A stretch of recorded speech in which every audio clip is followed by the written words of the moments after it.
Здравствуйте, дорогие дамы и господа. Рада приветствовать вас на очередном семинаре от компании Yamaha. Будет посвящен значит, функции Vari Audio в последней версии Steinberg Cubase. Семинар проведет для вас сертифицированный центр обучения MuseMaker. Вот, соответственно, передаю слово. Да. Мы уже почти со всеми знакомы, да? Меня зовут Александр, фамилия моя Цыплухин, я звукорежиссер и директор компании ProSound Music и сертифицированного центра Steinberg. Значит, сегодняшний семинар посвящен обработке вокала, и поскольку Софья Иванова, я вам ее представляю, занимается этим очень много и уделяет этому много времени, поэтому этот семинар проводит она. Значит, Софья композитор, аранжировщик, музыкант и звукорежиссер, и очень успешный человек, и очень опытный. Вот. Ну вот я передаю ей слово, дальше вы с ней будете общаться. Хочу всех вас поприветствовать. Спасибо, что пришли сегодня к нам на семинар. Надеюсь, что смогу рассказать для вас нечто полезное. Сегодня у нас с вами тема, посвященная вокалу, и мы будем рассматривать нашу обработку вокала на программе Cubase. В основном мы уделим свое внимание с вами функции Vari Audio. Но прежде чем приступить непосредственно к работе с Cubase, я бы хотела сказать несколько слов о сведении вокала в целом, потому что все проблемы, которые у нас возникают впоследствии на сведении или потом даже на мастеринге, они начинаются порой с самого начала и потом накапливаются как снежный ком. То есть если мы не сделаем что-то хорошо изначально, то оно потом зацепится за другое, и потом все больше, больше, больше. В общем, лучше рассмотреть все комплексно. И прежде чем заняться Cubase, я хотела бы вам рассказать о плане сведения вокала, которым пользуюсь лично я. И я знаю, что многие также очень часто используют подобный план для сведения вокала. Итак, представим, что у нас с вами на руках сессия, которую мы записали или кто-то другой записал. То есть это не редактированная сессия, которую мы получаем из студии. У нас есть, грубо говоря, минусовка и есть очень много различных дублей вокала, которые записаны, можно сказать, бессистемно. Да? То есть их очень много, и с ними надо возиться. Итак, первое, что мы с вами делаем, это выстраиваем черновой баланс. Грубо говоря, мы выбрали с вами какую-то дорожку вокала, пока неизвестно, будет ли она у нас главной или что-то другое, но мы понимаем, что все записано одним и тем же уровнем, с одной и той же компрессией, например, да? Поэтому мы понимаем, что все дорожки приходят к нам одинаковыми. Мы выбираем какую-то дорожку и начинаем ее подмешивать к нашему минусу, и слушаем, чтобы нам, грубо говоря, противно не было, чтобы было комфортно. Чтобы мы могли услышать, с одной стороны, детали минуса, с другой стороны, мы должны услышать четко все нюансы нашего вокала. Второе. Вот этот второй пункт, которому мы сегодня посвятим наибольшее внимание, это редактирование. В редактирование входит несколько очень важных моментов, и мы не можем избежать, к сожалению или к счастью, ни одного из них. Первый момент называется у нас монтаж. Это страшное для любого звукорежиссера слово, потому что это самый такой кропотливый процесс, который забирает очень большую часть вашего времени. Что мы делаем на монтаже? Вкратце расскажу, и потом мы сегодня все это с вами увидим. Мы, имея сессию из обилия дублей, должны создать один идеальный дубль лидирующего вокала, который будет петь у нас идеально куплет, идеально припев. И мы должны это сделать с помощью выбора из всех дублей. Сейчас ни один, ни профессиональный, ни непрофессиональный вокалист не может практически, в 90% случаев не может спеть песню идеально. ну вот от начала до конца. И даже один дубль, как правило, какой-то фрагмент не может спеть идеально. Если мы говорим особенно о цифровой музыке, которая сделана на компьютере, то вы понимаете, что она вся идеально темперированная, она идеально выверена по высоте тона, по темпу. То есть в окружении такого идеального музыкального строя наш вокалист, если он будет чуть-чуть где-то хромать, он будет заметен, так скажем, его неидеальный вот этот облик будет очень сильно заметен и даже преувеличен в окружении цифровой музыки. В акустической музыке несколько проще с этим и позволительны некоторые допущения. Но мы с вами будем говорить о музыке в целом, но, так скажем, редактирование будем производить, стараться по мере того, насколько это нужно. Итак, монтаж. Мы склеили наш идеальный дубль, мы выбрали, все прослушали. Иногда прослушать приходится по 10, 15, 25 раз. Именно в этом, собственно, и сложность. После того, как мы выбрали, мы все перенесли на одну дорожку, склеили наш идеальный дубль, мы можем приступить к тюнингу. Тюнинг вокала – это коррекция звуковысотности вокалиста, это коррекция его лишних вибраций, каких-то лишних съездов голоса, да? То есть как раз тоже двигает эта процедура нас к созданию некого идеального образа вокалиста, который мы можем получить. Конечно, о степени вот этой коррекции вам нужно прежде всего себе задавать вопрос, когда вы с этим работаете. Нужно ли вам и выравнивать эти ноты идеально по сетке, или где-то вы можете допустить какие-то, ну скажем, разночтения. Зависит от вашего стиля музыки. Сегодня мы будем работать с акустической, достаточно акустической направленной музыкой, хотя некоторые инструменты там сделаны на компьютере.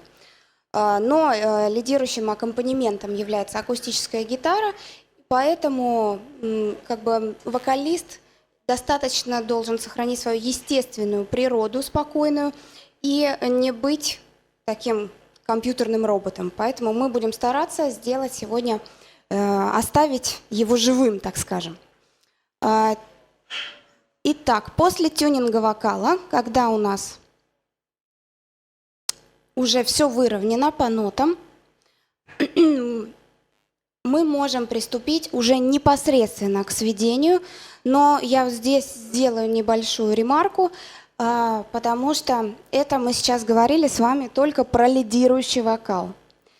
Зачастую мы используем дабл-трек или бэк-вокал. То есть дабл-трек – это когда вокалист поет один и тот же дубль несколько раз, вы выбираете эти дубли, подмешиваете к основному.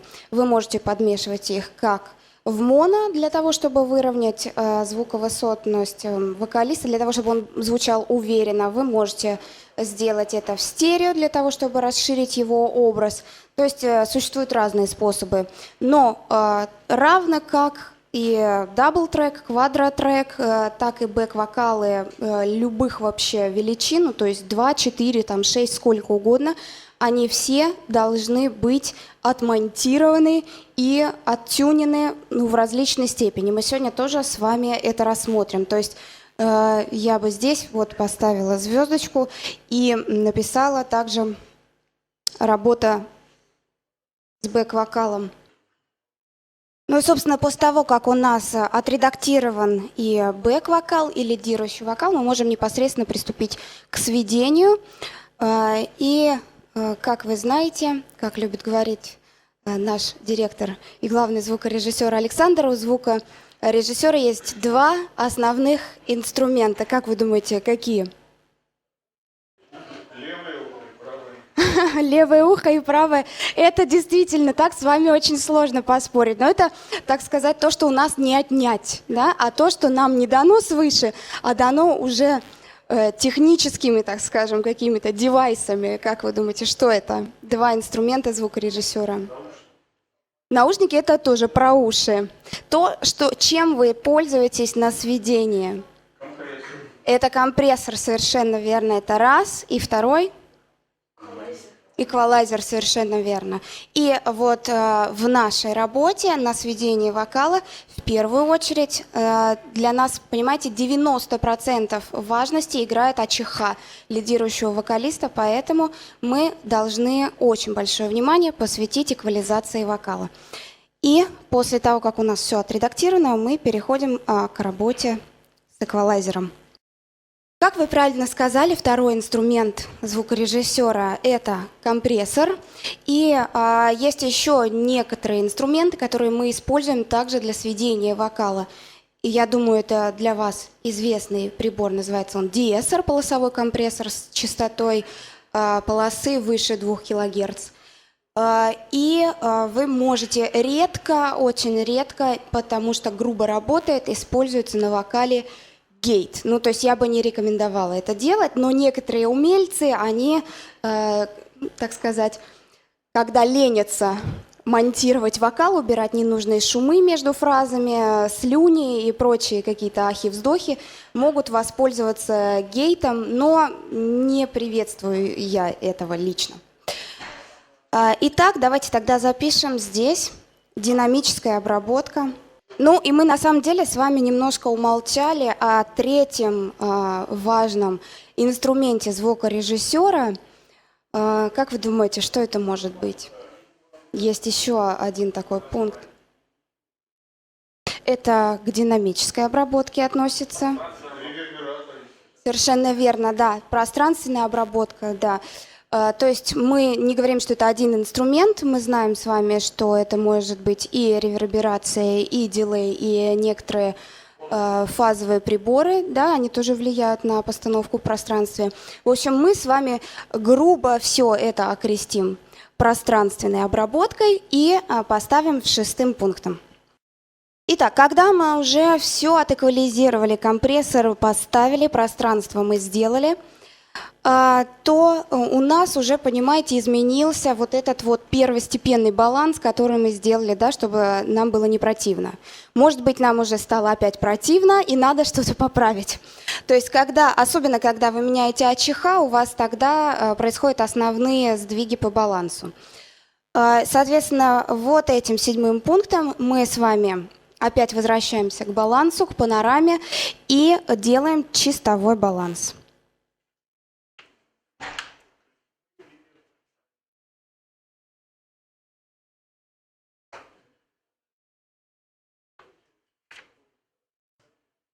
Помечу, что это не только громкость звука, но и панорама. И после того, как у нас сделан чистовой баланс, мы с вами можем делать финальный микс. Если вы работаете в аналоге, то это занимает у вас время под запись. Если вы работаете в цифре, то это время под экспорт, и вы можете делать финальный микс, соответственно, с параметрами, рассчитывая на то, что у вас потом будет мастеринг с параметрами 24 бита, с частотой дискретизации 44100 или 48 тысяч. Вот после такого несложного, собственно, плана сведение нашего вокала должно быть готово. По времени все это занимает, если вы очень-очень часто это делаете, то на одного вокалиста с 2 дабл-треками это будет занимать, ну, приблизительно в районе 4 часов.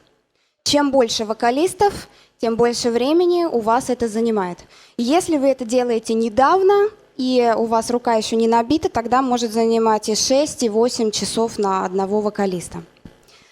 Ну, а сейчас, я думаю, мы переключимся с вами в Cubase и посмотрим уже непосредственно там, как делается редактирование. На примере трека Александра Владыки с альбома «Освобождение», который вышел у нас в ноябре прошлого года. Когда я записываю вокал, я, если успеваю, помечаю те дубли, которые особенно удачно удались у него сразу. при записи. Скажем, вот сейчас здесь вот вы видите вот эта дорожка, она у меня подписана best, да, это я сделала сразу при записи, я не редактировала ничего дополнительно. Все остальное, вот те, что дубли вы видите оранжевым цветом, это дубли просто, так скажем, на подхват.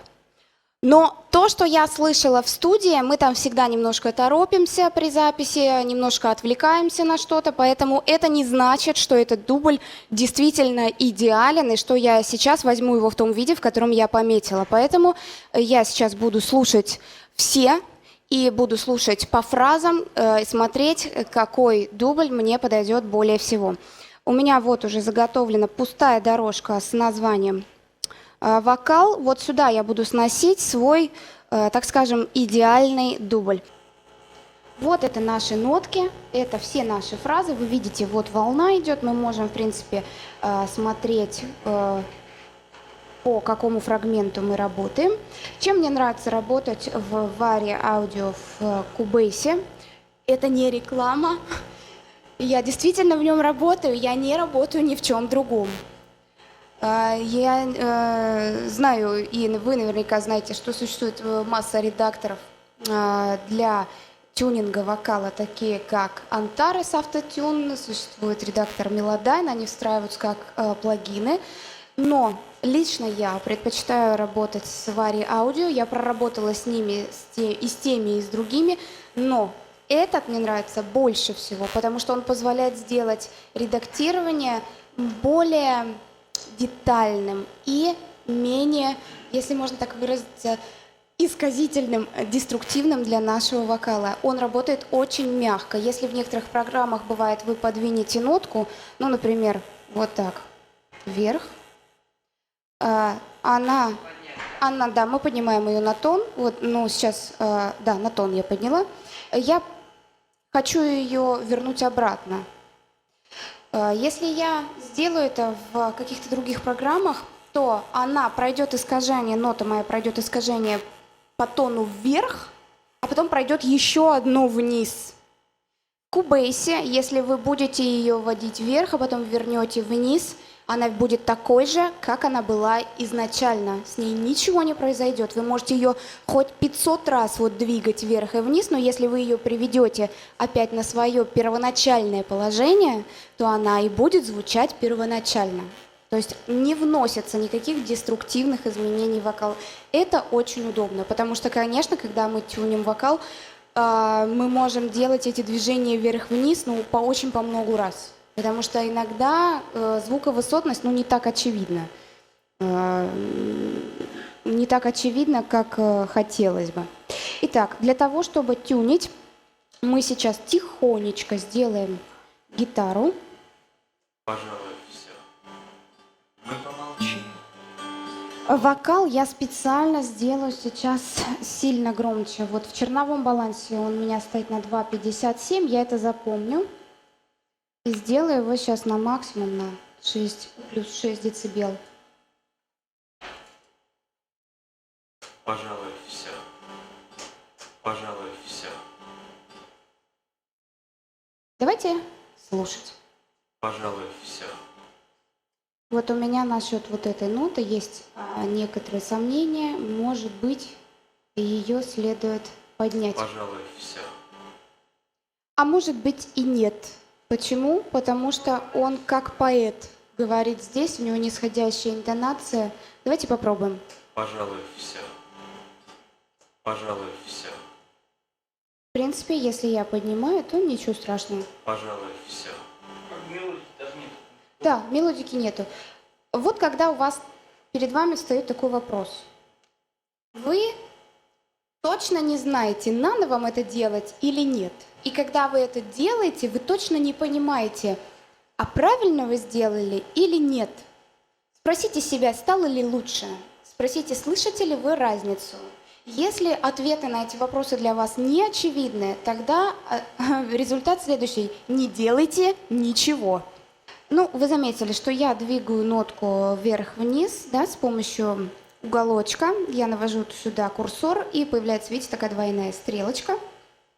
Обращаю ваше внимание, что сейчас у меня работает pitch and warp, да, вот эта секция включена. То есть если я сейчас нажму на нее, видите, у меня ноты перестали быть красными, и моя стрелочка пропала. Я не могу никуда ничего тянуть. То есть для того, чтобы менять ноты по линейке, эта функция должна работать.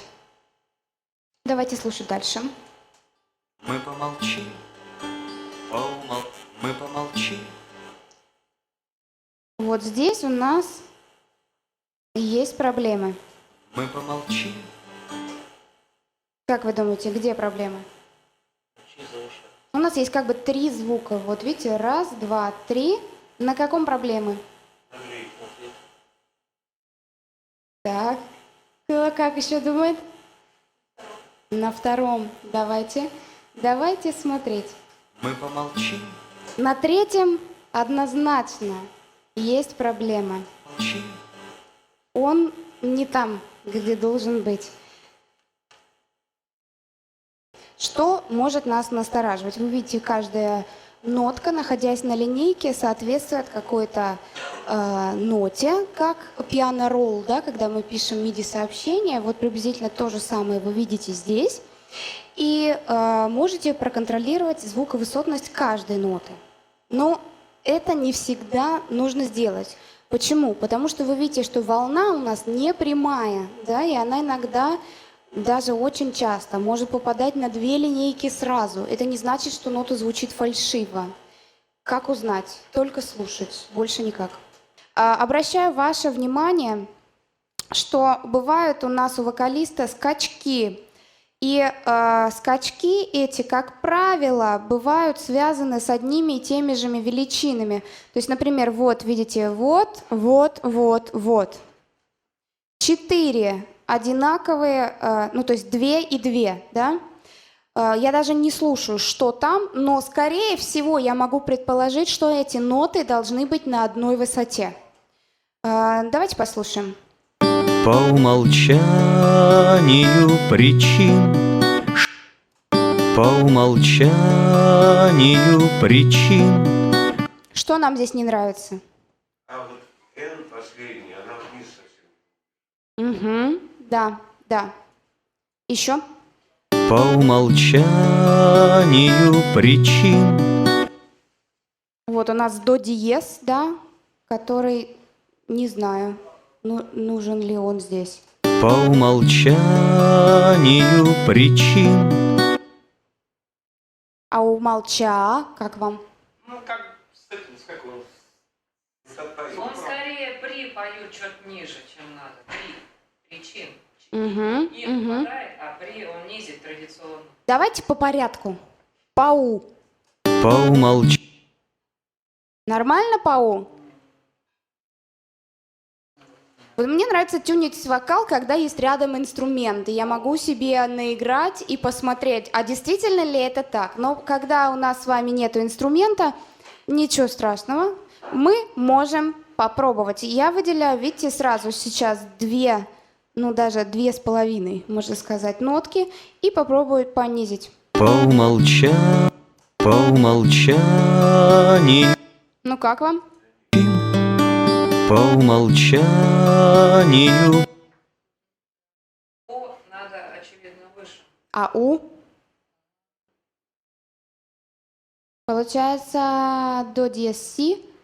Но на самом деле по нотам так нельзя даже судить. Лучше судить по слуху. По умолчанию причин. Ну-ка, было? По умолчанию. Мне как-то второй вариант, честно говоря, больше нравится. А вам? Второй? Да. Пониже когда? Да. Окей. Давайте оставим, в случае чего, как я вам говорю, мы можем всегда вот так сделать обратно, и ничего не случится. Сколько угодно раз. Так, ча. Что мы сделаем с ча? Очень удачно, что он у нас, видите, откушенный ча.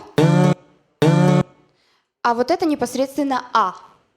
Вы видите, что он у нас немножко неровный, то есть сама волна у нас под углом, да, то есть он входит в звук не сразу.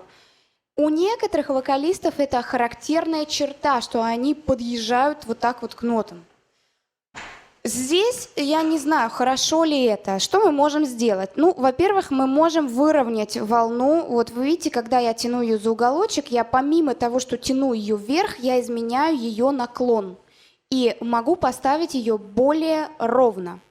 То есть вот сейчас один угол я подняла, второй опустила, и волна стала более ровной относительно сетки. Если мне не нравится вибрация, то я могу ее прибрать немножко, постараться, чтобы он как бы раздувал ноту эту не так явно, да, чтобы она более монотонная была. И я это делаю с помощью выделения ноты, конкретно которая мне нужна, и функция, видите, straighten pitch, да, то есть она разглаживает волну. Я начинаю, видите, прибавлять эту шкалу, и чем больше я ее прибавляю, тем прямее становится моя волна, вплоть, видите, до идеально прямой линии. Давайте послушаем разницу. По умолчанию причина. Слышите, он такой стал немножко электроник у нас. Но поскольку вибрация не очень сильная, то даже в этом месте это не очень заметно. Я сейчас могу сделать вот приблизительно чуть меньше 50%, и, наверное, это будет нормально. По умолчанию причина. Ровно? Слышно искажение?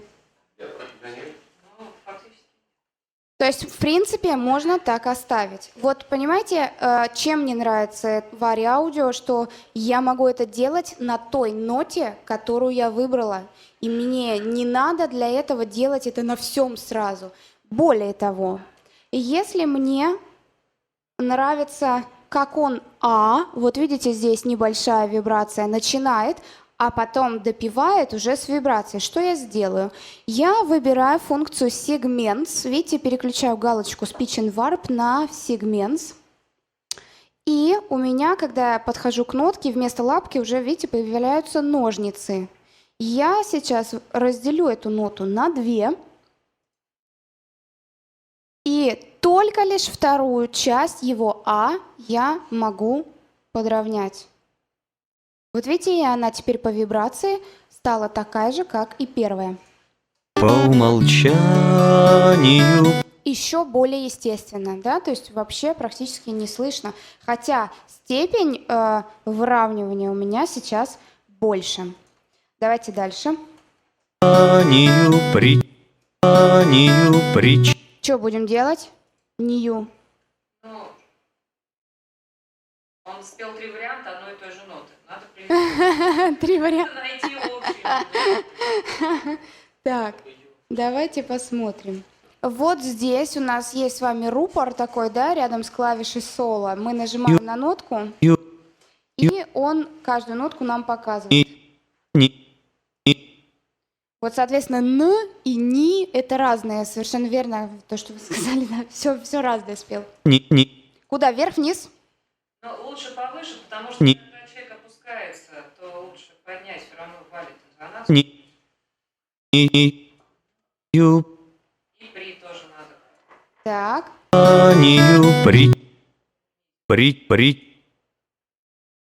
Что-то у нас еще громче, да, стало сейчас? Нет?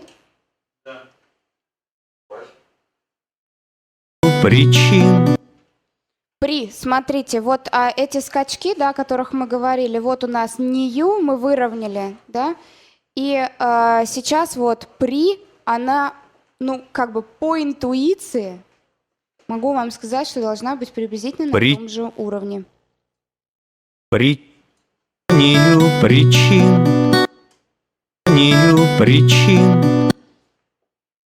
Здесь причин. Вот этот скачок, видите, наверх, волна неровная, он чуть-чуть завышает, поэтому в таких случаях мы тоже можем воспользоваться функцией Straighten Pitch. Вас не должно пугать, что здесь вот он образует резкий спад, потому что там согласный звук. Но если там был бы дальше гласный, то это уже вас должно пугать, потому что тогда это может породить искажение.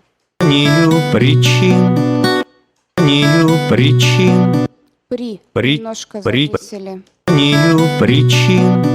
Что будет с Причин нормально? причин. Ну, N это N. Мы уже как бы должны были делать этот N на этапе монтажа. Теперь мы, если захотим вернуться к монтажу, то лучше вначале доделать все с тюнингом, а потом вернуться и подкорректировать там какие-то моменты. Дальше. Что будет здесь? Здесь? Что будет здесь? Ну, здесь очевидно, да, звук не туда. Куда тянем? Выше? Здесь? Что будет здесь? На месте? Нет. Чуть-чуть пониже, да? Здесь? Здесь? Что будет здесь? Четко, да? Отлично. Слушаем дальше. Но не сейчас. Но не сейчас. Видите, смотрите, у нас здесь и сейчас одинаковые абсолютно структурные единицы, да?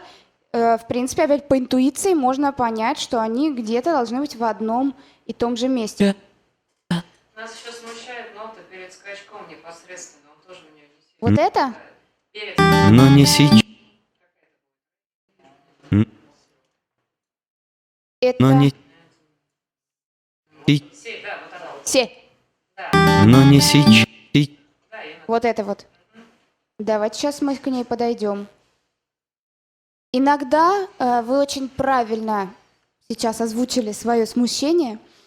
Почему? Потому что иногда нам кажется, что нота фальшивая одна, а на самом деле фальшивая соседняя. И мы крутим ту, которая вот нам кажется, лучше не становится, а на самом деле это надо крутить соседнюю. Вот у нас чисто визуально сейчас вот эта и вот эта нота на месте, да? Но что-то не то. Значит, надо смотреть окружение. Но не сейчас. Се. И- Куда делаем? Вниз, вверх? Но не сейчас. Здесь? Или И- выше? И- Чуть-чуть повыше, да? Совсем вот. Угу. Но не сейчас. Да?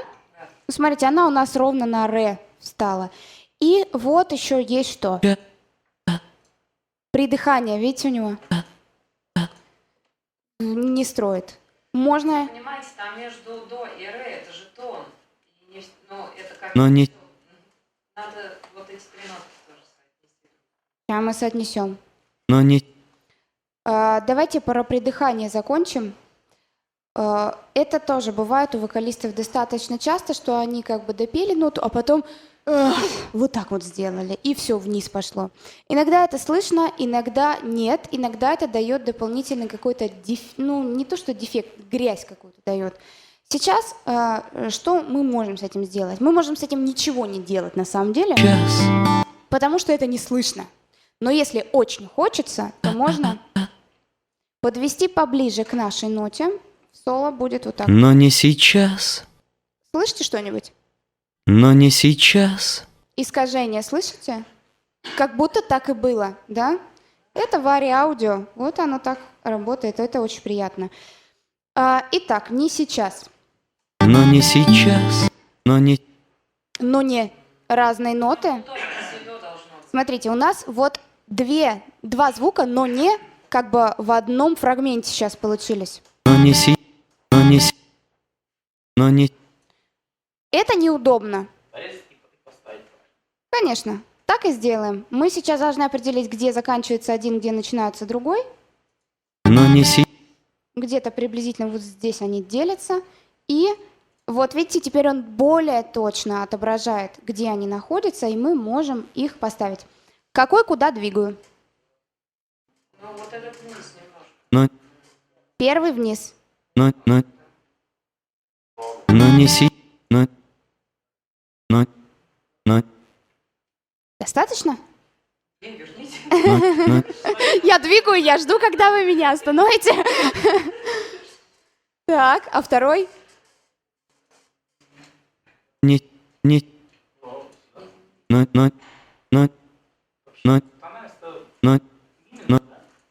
Ну, си до ре. Но не сейчас. Давайте послушаем.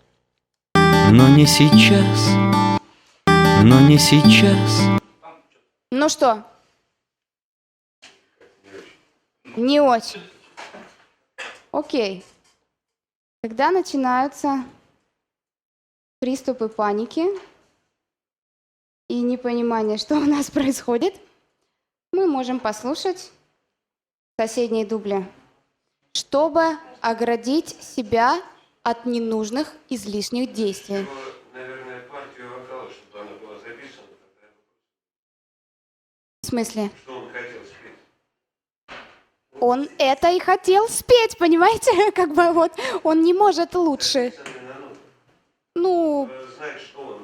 Он должен Хотел, спеть как у си, него до, должно ре, было соль. получиться. Ну, очевидно, да? смотрите, когда к вам приходит вокалист, он в где-то половине, если не большей части случаев, он не знает нот.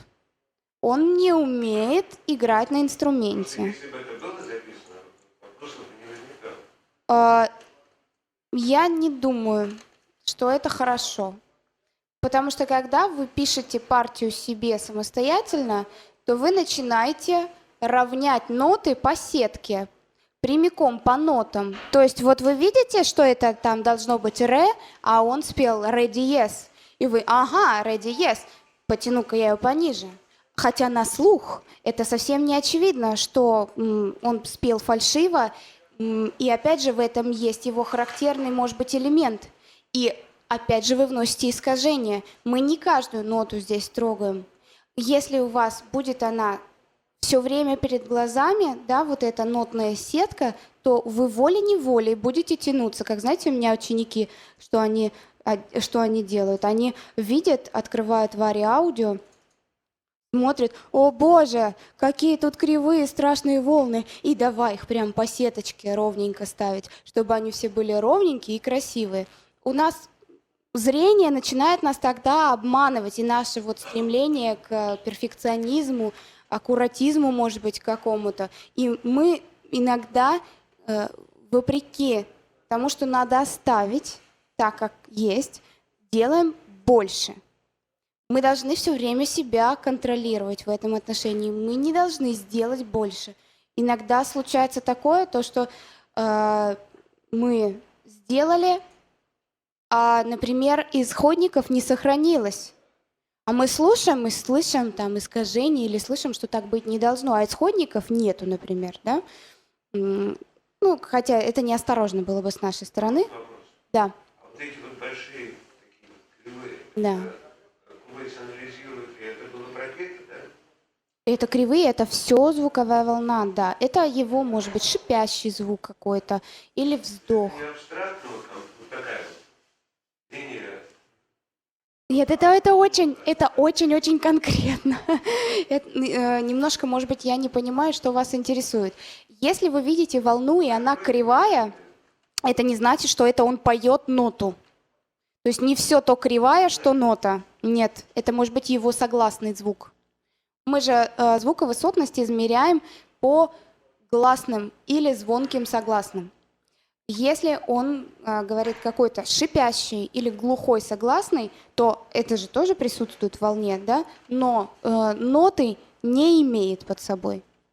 Но он же поет у нас фразами, состоящими из разных звуков, поэтому здесь это тоже присутствует.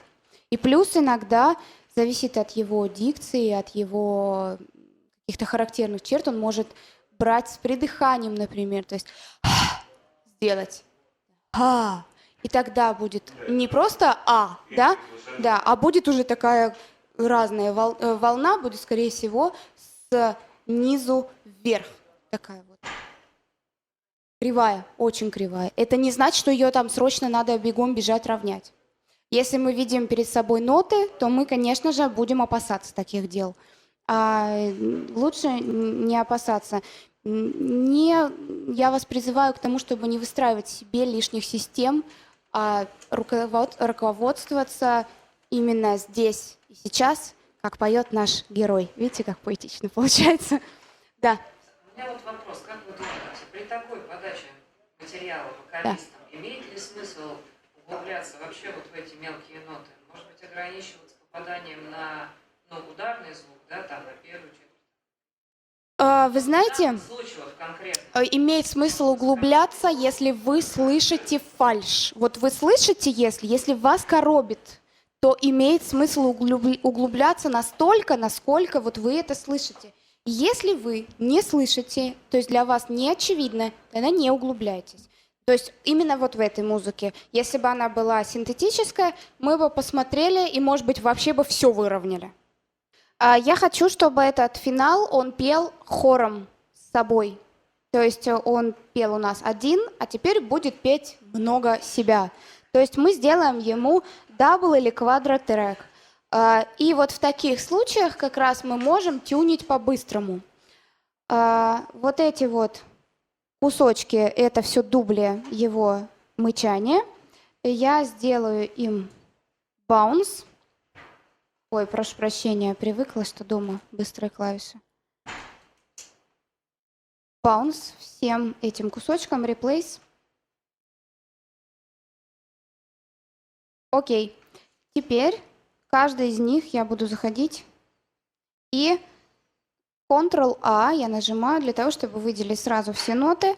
И теперь автоматически Quantize Pitch, функция, которой мы сегодня не касались, эта функция ставит вашу нотку на сетку, ровно на сетку. Вы можете использовать ее как на одну ноту, так и на ряд нот. Смотрите, даже если у нас нота стоит неровно, вот эта нота, она стоит у нас сейчас неровно, ни на до диез, ни на ре, да, вы видите, она между линейками. Если я начинаю ее двигать вверх или вниз, она не встает так же ровно, она двигается на полтона, но также неровно. И если я хочу ее поставить ровно, то я могу это стрелочками сделать, да, ее подтянуть, либо воспользоваться функцией Quantize Pitch, которая не меняет форму волны непосредственно, да, то есть она ее не спрямляет, там, не делает никаких диагоналей дополнительных, она только притягивает какой-то фрагмент к сетке, да, ну вот это эти вот все фрагменты ноты к сетке.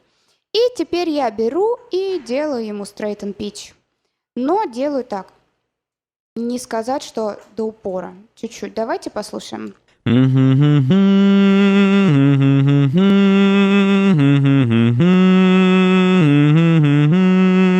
Видите, он спел изначально ноты не так близко к тому, что надо. Да? То есть он спел фальшиво не чуть-чуть, так скажем. Поэтому появляются вот такие огрехи, что мы выравниваем по Quantize Pitch, а притягивается не к той величине, которая должна быть. Это потому, что он так спел. Поэтому автовыравнивание всегда нужно проверять. Видите, криво.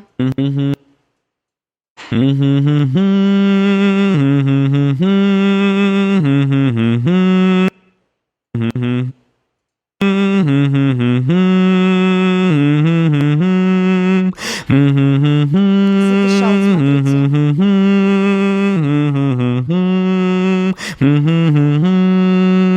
Вот здесь я не буду трогать его дыхание. Это у меня будет, представим, что лидирующий голос.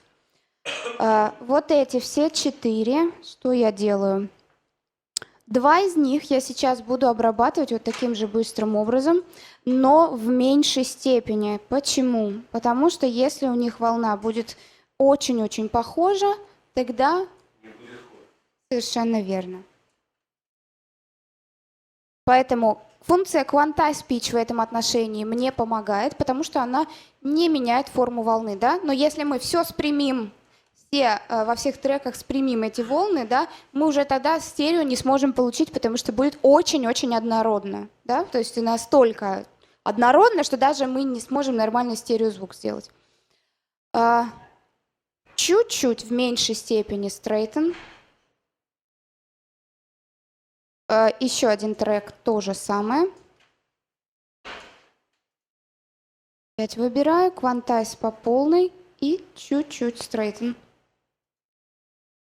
И вот эти 2 оставлю без изменения, потому что они будут у меня играть тихонечко и как раз сделают мне эффект большого количества людей. Ну, не григорианский хорал, конечно, но что-то вроде. Вот он. Давайте 87. 87. А эти два будут у меня достаточно узко, потому что чем дальше к краю вы уводите голоса, тем лучше их слышно. Не тюненные голоса, поэтому я к краю уводить не буду, потому что я не хочу, чтобы их очень конкретно было слышно. По панораме развожу по 30. И даже это может быть уже много. Тут может быть и 15 достаточно. А можно и вообще в моно оставить. Тоже плохо не будет. Итак, вот у нас получился квадротрек и лидирующий вокал. Где он? Вот он у нас. Мы сюда перенесем сейчас наш трек. Вот вокал. Вот квадротрек. Слушаем.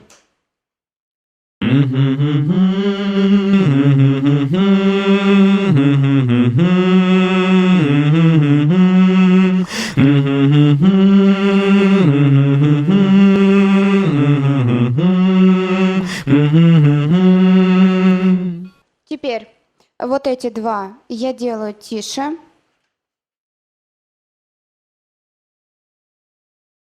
Он их спел, кстати, достаточно ровно. Поэтому даже ничего страшного, что мы их и не равняли.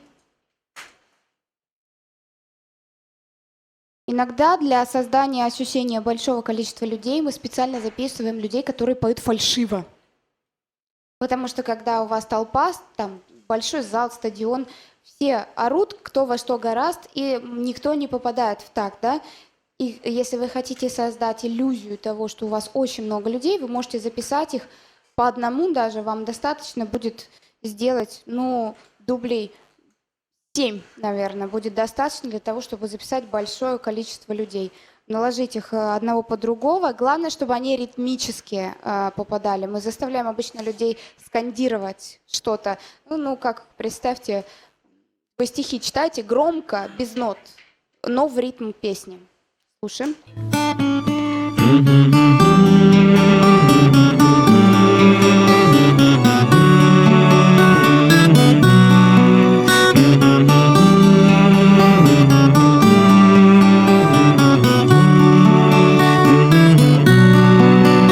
Если хочу пошире его сделать, вот эти левый и правый сделаю погромче.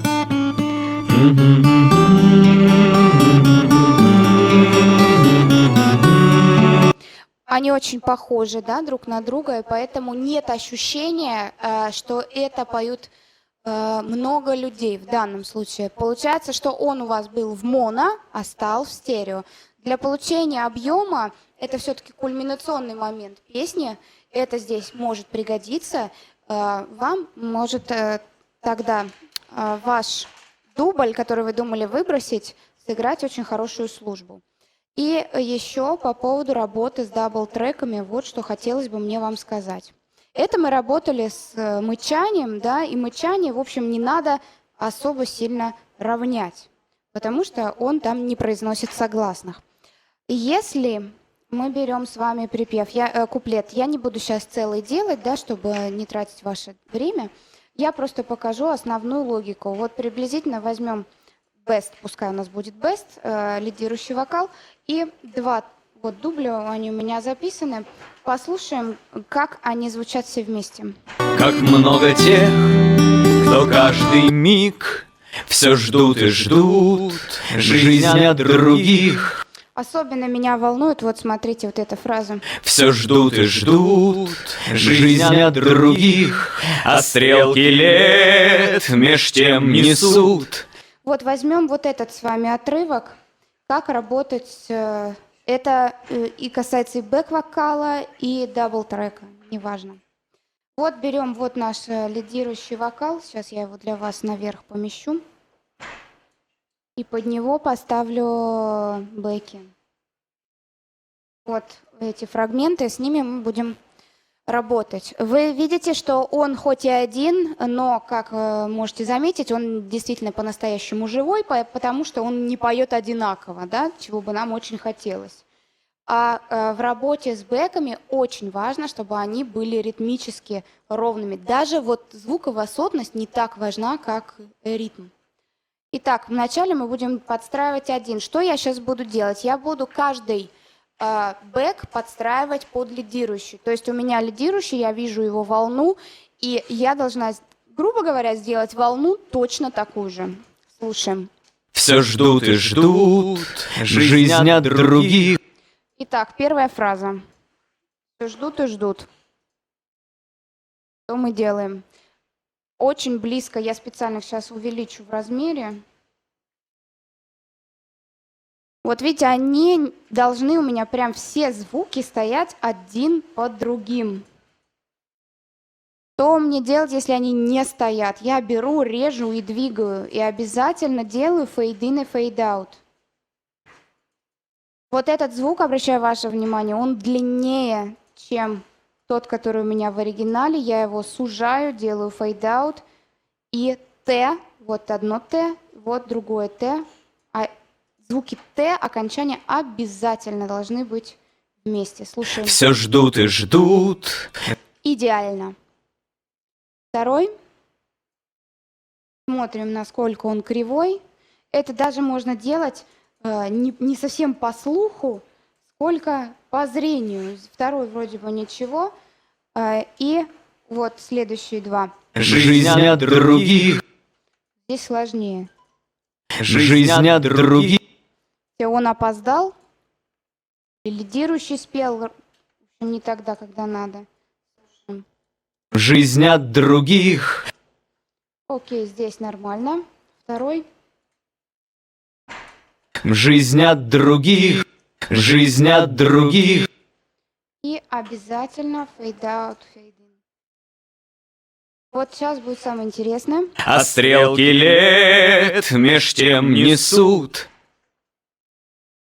Вот, самое интересное, это когда звуки тянутся. А стрелки лет Вот во втором дубле особенно это видно, что он тянет чуть-чуть дольше. На самом деле, когда вы сокращаете вот так, Т у нас уходит, да? Ничего страшного. Т у вас есть в лидирующем. Пускай вас не беспокоит, что вы его съели в бэке. А стрелки лет меж тем не... Наоборот, оно у вас не создаст дополнительных проблем. Меж тем несут и пыль. Итак, это один. Все ждут и ждут, а стрелки лет меж... Стрелки лет. Чуть-чуть не вовремя вступил. Вот видите, я выравниваю их, чтобы они начинались в одно и то же время. Иксом кроссфейд ставлю. И лет меж тем несут. Видите, выровняла, все остальное у меня поехало.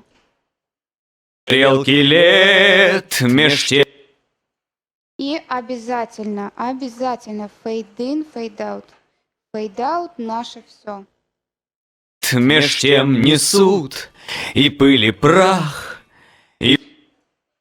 Хочу вам показать, как пользуется time stretch. Но пока просто не вижу случая. И где-нибудь пройдут сквозь нас миры творимые сейчас. Короче говоря, вы сейчас видели, что, например, у меня он спел слишком длинно. Да, там было место, когда он перетянул. Перетянул где-то, да? Вот, понять не могу. А, вот очень интересное место. Вот, видно сейчас. Ну так если нету, давайте наоборот. Слева. И где-нибудь, Он же показать, как работает. и где-нибудь, и где-нибудь пройдут сквозь нас. Вот здесь он вообще, да, не попал. Где-нибудь. Смотрите, что получается. Вот в этом. Делаем вид, что он спел длиннее. Когда эта длина незначительна, вы можете ее вот так вот отрезать, да, просто, грубо говоря, удалить эту волну. Если длина значительна, тогда вы можете ее сократить тайм-стретчем. То есть вы пользуете быстрый тайм-стретч Это надо на единичку нажать 3 раза. Раз, два, три. Пардон. Раз, два, 2 раза. И вы видите, вместо курсора стрелочка с часиками появилась. Я беру и сужаю до нужного мне размера. Обращаю ваше внимание, что перед тем, как это делать, я отрезала кусок. Потому что если я начну сужать весь файл, то он весь станет короче, да, и у нас ритм собьется и в других местах. Только сам тянущийся звук. Путь Вот я его взяла, отрезала и сужаю. пройдет. Соло Путь незаметно. Отлично. И второй, смотрите, представим, что второй он у меня не дотянул наоборот. Тогда я те ставлю на место, там, где должно быть. Вот те. Кроссфейд. Иногда кроссфейд не такой, как хотелось бы. Ну ничего. И вот звук У тянется, отрезаю его и довожу до Т. Тайм-стретч. Видите, стрелочка с часиками. Довела, кроссфейд поставила. Слушаем. Путь пройдет. Видите, ничего не слышно. Если послушать то, что мы с вами делали, монтаж вокала, этот дабл-трек в соло, что получится? Меж тем несут и пыль и прах. Особенно вот здесь. Все ждут и ждут жизнь от других, а стрелки лет меж тем несут. Как бы вы понимаете, что если он был лидирующим, мы бы так его не редактировали. То есть пускай вас не пугает, что в соло бэк-вокал звучит ужасающе и совершенно неподобающим образом. Но главное, чтобы у вас все согласные стояли на месте по лидирующему вокалу. И ноты, соответственно, быстрым способом потом можете подкорректировать. Хотя лично я приветствую и мануальное корректирование даже бэков.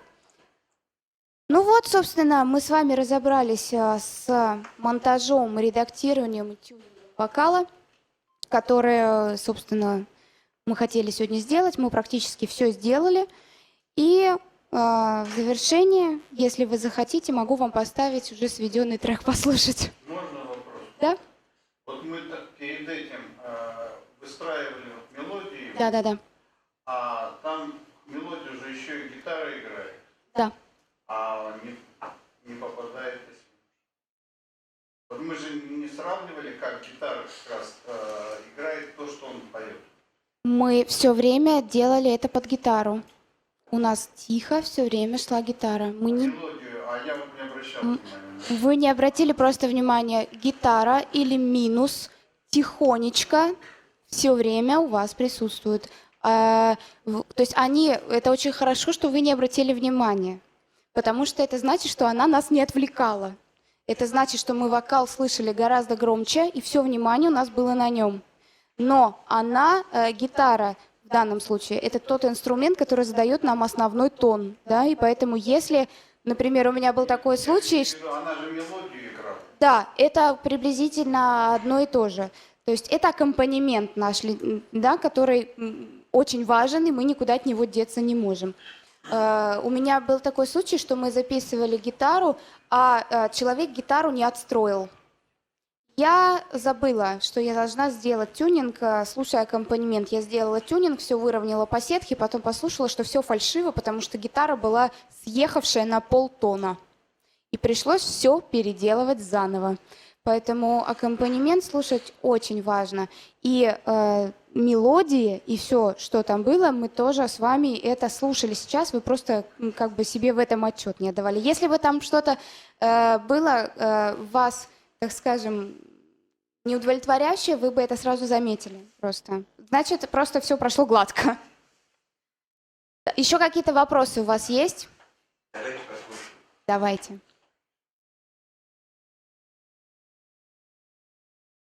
Пожалуй, все. Мы помолчим по умолчанию причин, что будет здесь, но не сейчас, что есть сейчас, только не здесь. Уже все есть, нет ничего, и мир един, и мы одно. А если так, то дай мне знак, ты дай мне знать, я буду рад.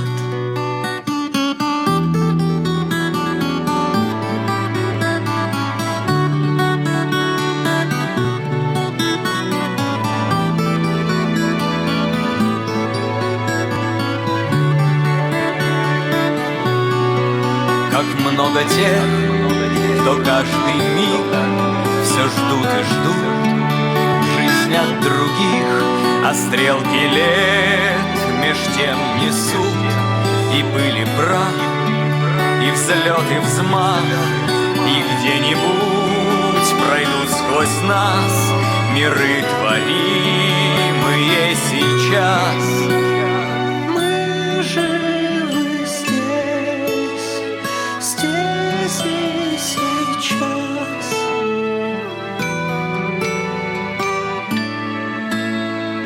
Если не мы, то тоже.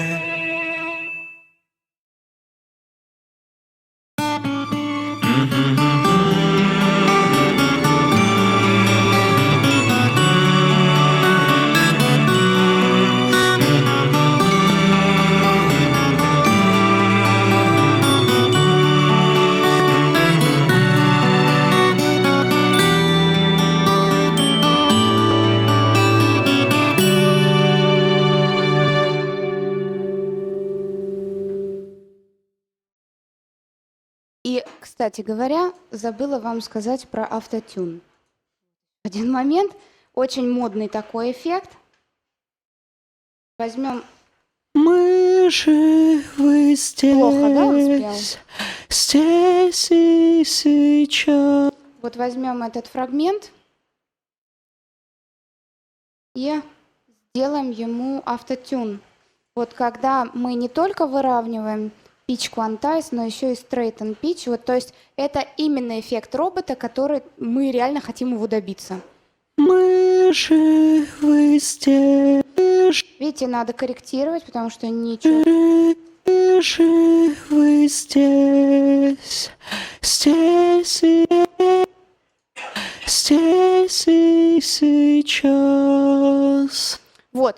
Иногда клиенты сами просят автотюн. То есть это да, в танцевальной музыке, в хип-хопе такой достаточно модный. Хип-хоп исполнители, которые читают сами рэп, они иногда очень любят еще и попеть, поскольку в большинстве случаев петь они не могут, они говорят: мне еще автотюна, так побольше. Вот. И им уже спрямишь волну, и они такие говорят: а еще больше. Никак нельзя. Да. Вот, поэтому автотюн, пожалуйста, в Ария Аудио вам также позволяет сделать.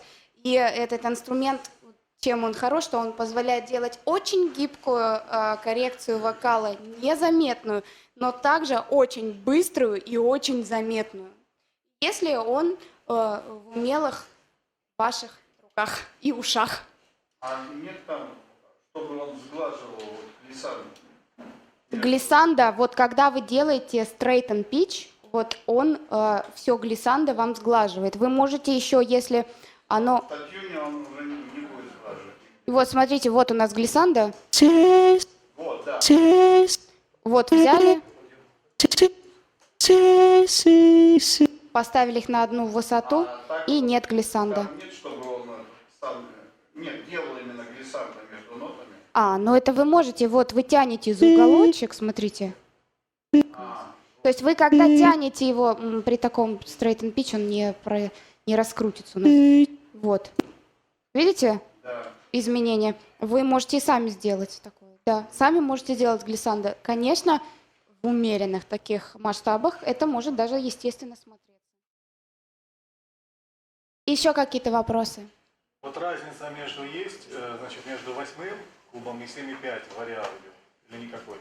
Вы знаете, функция, я не помню, есть в 7.5 функция Ресет. Значит, не мог... Значит, в вариаудио конкретно эта секция, я думаю, приблизительно такая же.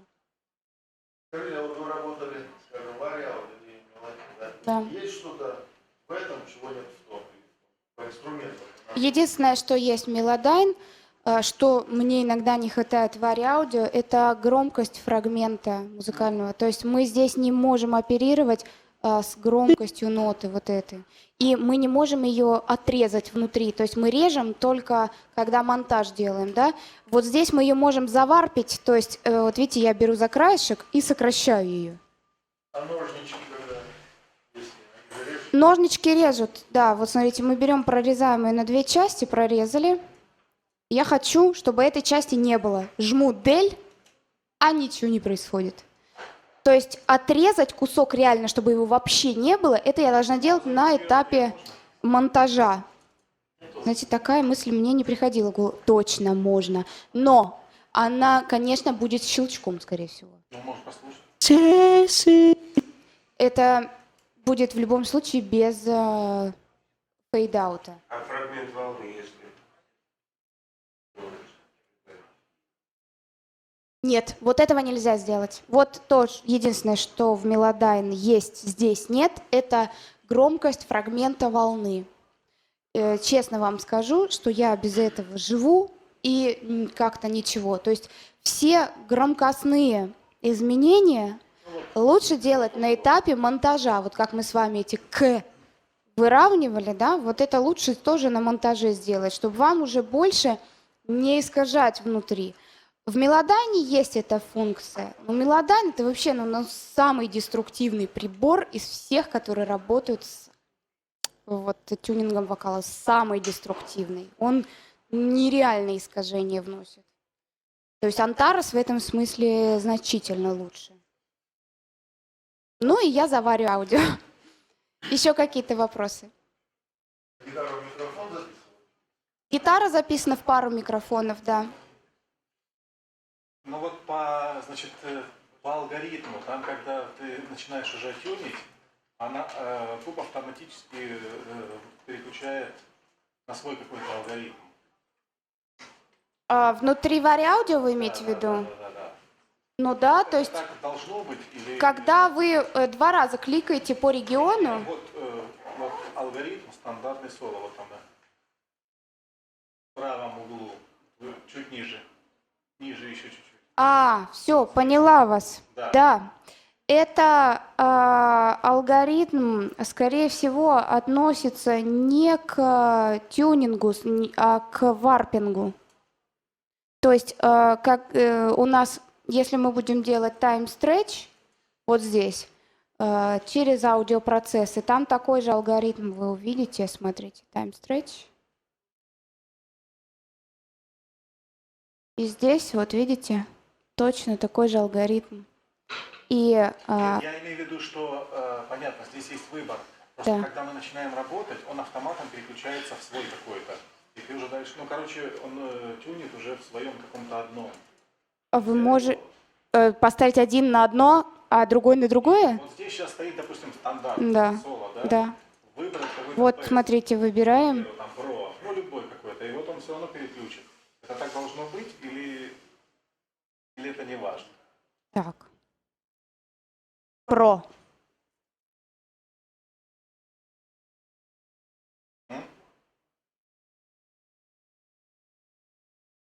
Но он говорит, что он не хочет это делать. То есть это надо было, видимо, заранее нам с вами сделать, перед тем, как мы что-то начали. Видите, он все изменил, то, что мы сделали.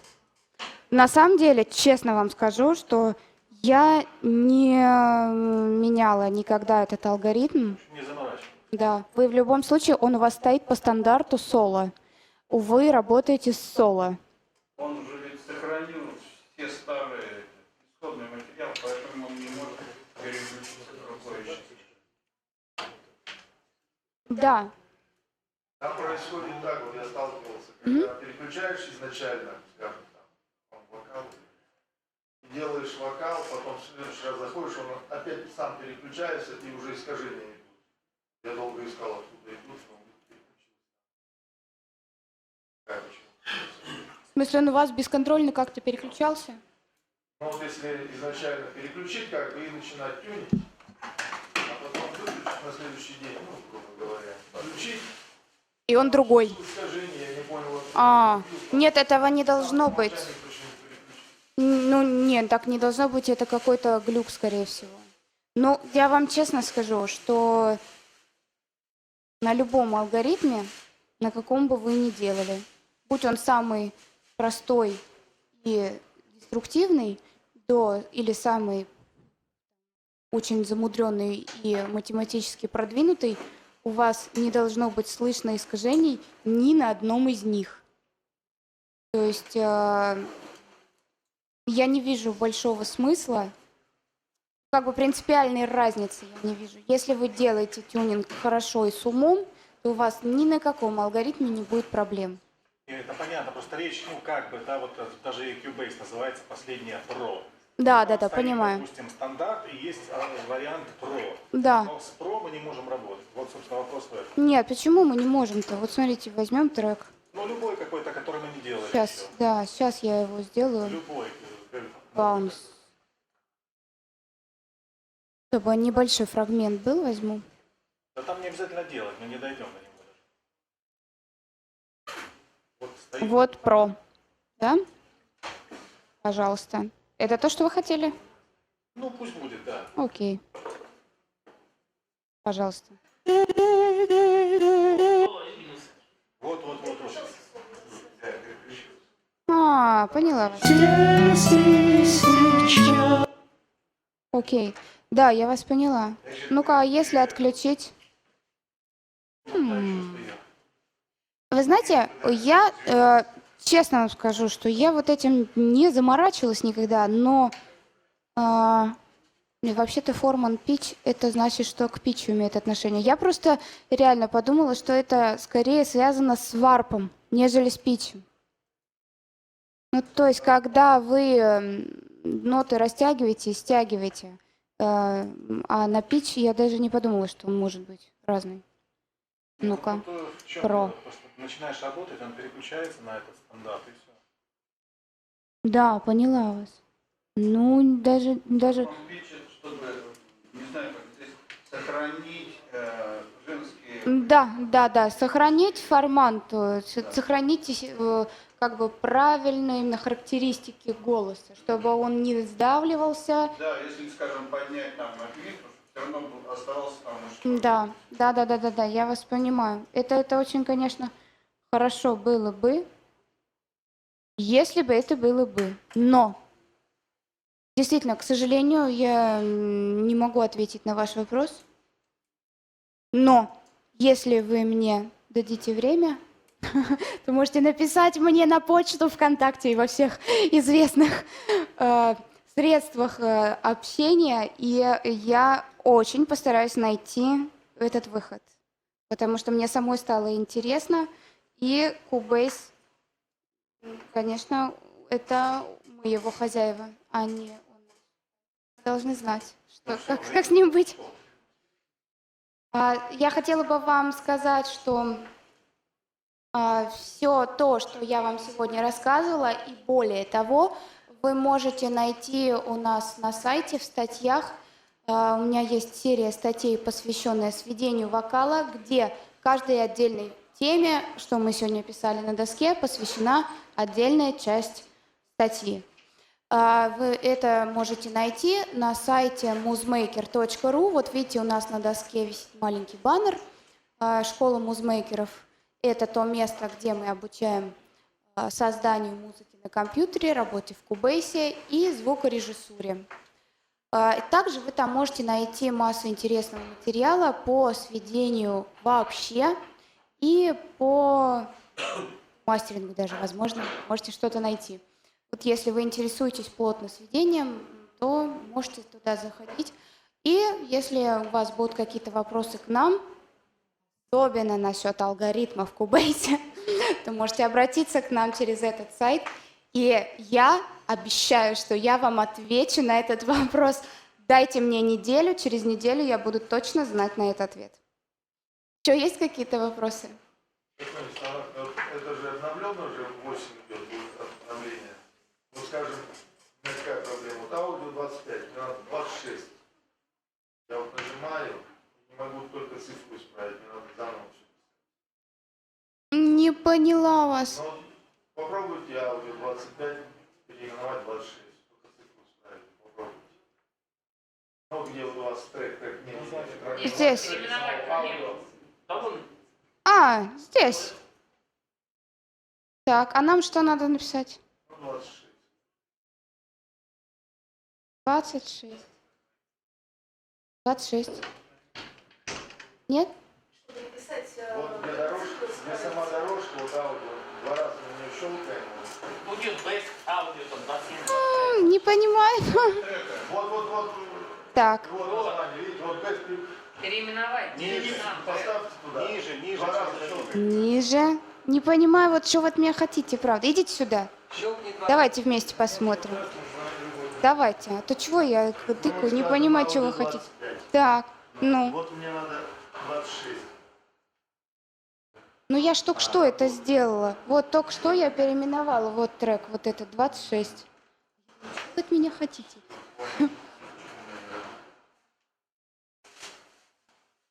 Все работает. Нет проблем. Было обновление 8 с окнами было связано там. Так, Вот я обновил, и теперь не могу менять. поменять даже. Что заново? Ну, у нас главный по вопросам программного обеспечения Алексей. Вот он про все обновления может вам очень подробно рассказать, какие между ними разницы и почему там что-то не работает. Да. Вы имеете в виду в одно и то же время? Или, то есть на сколько микрофонов мы пишем сольный вокал? Вы об этом спрашиваете? На один вокальный микрофон.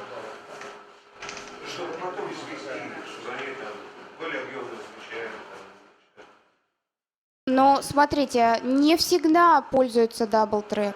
И не всегда пользуется бэк-вокал. То есть очень часто песни поются сольно вообще, целиком. Но для того, чтобы вам развести, вам надо одна дорожка лидирующего и 2 дабл-трека. То есть 3 дорожки. Но я пишу бэк-вокал, это то, что вот вы видите здесь, это как бы мало. Обычно я пишу вокал где-то по 5, 7, 8 дублей одного фрагмента. Не для объема, а для того, чтобы выбрать можно было. То есть... неважно. Хорошего много не бывает. Неважно. Надо петь, чтобы нехорошо, как мне один звукорежиссер сказал. Он должен петь нехорошо, он должен петь идеально.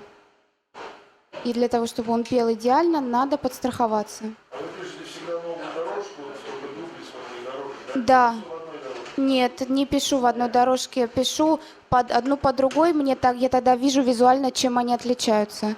И если у меня будет где-то, не дай бог, клиппинг какой-нибудь, да, я тоже это увижу. То есть, мне важно, чтобы они и по размеру были одинаковые, да, потому что если вдруг вы там где-то прослушали, забыли, или он отошел от микрофона, а вы не услышали, то вы увидите, что у вас форма волны изменилась, да. Если у вас все одно под другим, да, тогда не видно будет. Еще какие-нибудь вопросы есть? Ну, я надеюсь, что я сегодня смогла вам дать какую-то ценную информацию по поводу монтажа и редактирования вокала.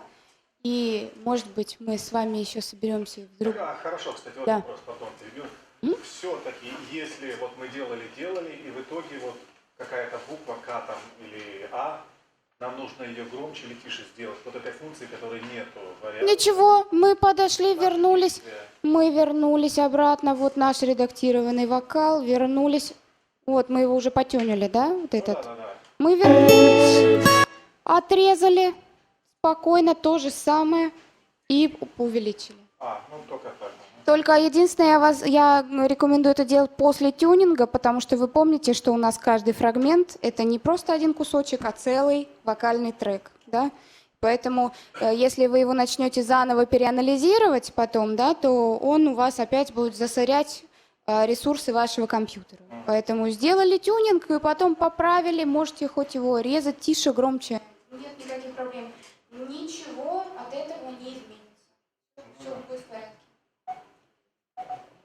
Ничего. Все? Спасибо. Спасибо.